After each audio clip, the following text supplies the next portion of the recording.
वंदे मातरम। नमस्कार मित्रों, आज हम प्रैक्टिस सेट के साथ आप लोगों के लिए प्रस्तुत हुए हैं और आज हम इस प्रैक्टिस सेट पर चर्चा करने वाले हैं। तो आइए ज़्यादा समय न लेते हुए हम हिंदी के 20 प्रश्नों को हल करते हैं। किस प्रकार के पत्र को या किस प्रकार के पत्र का मुझे यह कहने का निर्देश हुआ है से आरंभ होता है। वो कौन से पत्र होते हैं जिसमें इस प्रकार की भाषा का प्रयोग किया जाता है। वह आपके परिपत्र, अर्धशासकीय, शासकीय या प्रेस। तो प्यारे मित्रों, वह पत्र होते हैं आपके प्रेस पत्र। सुरेंद्र एक अच्छा खिलाड़ी होते हुए भी पढ़ने में तेज है, यह वाक्य है।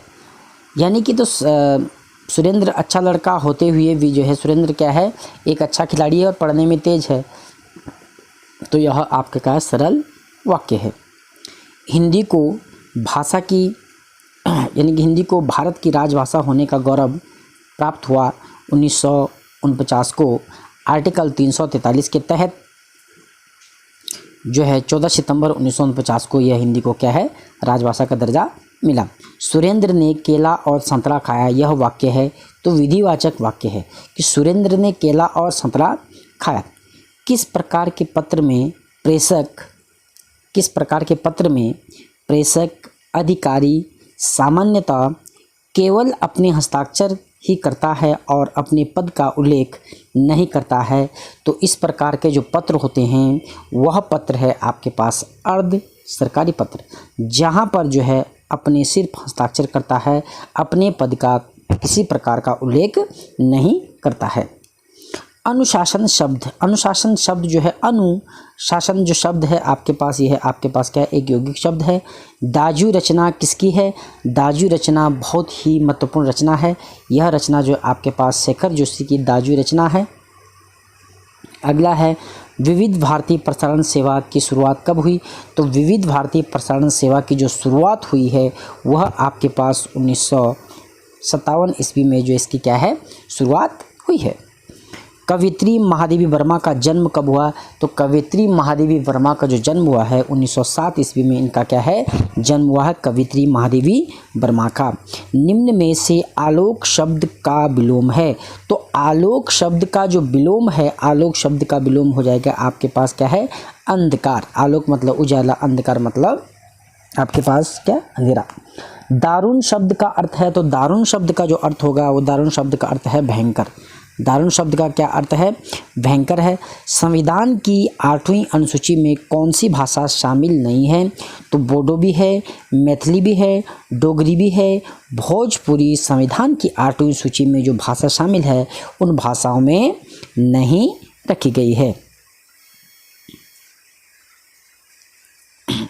अगला है संविधान की 8वीं अनुसूची हो गया। जिन शब्दों के अंत में अ आता है उन्हें क्या कहते हैं? तो उन्हें अकारांत कहते हैं।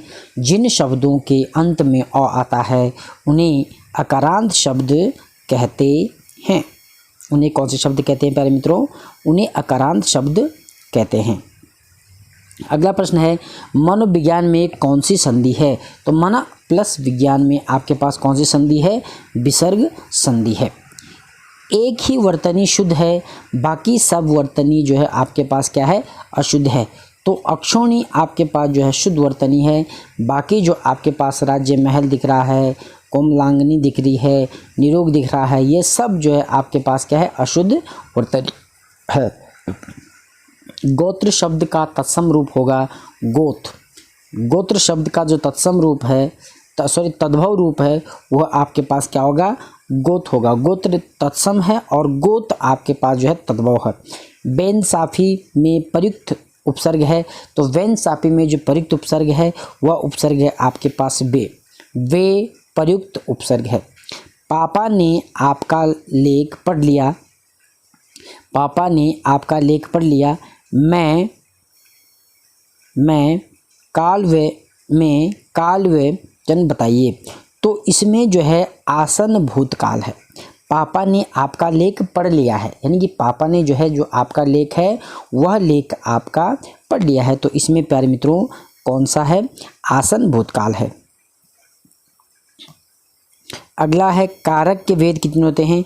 तो ये तो सभी लोगों को पता है कि कारक के कितने वेद होते हैं, 8 कारक के वेद होते हैं। अगला प्रश्न है मीरा ने आधा लीटर दूध पी लिया, रेखांकित शब्द में विशेषण है। तो मीरा ने जो है आधा लीटर दूध पी लिया, तो इसमें जो है परिणामवाचक विशेषण है।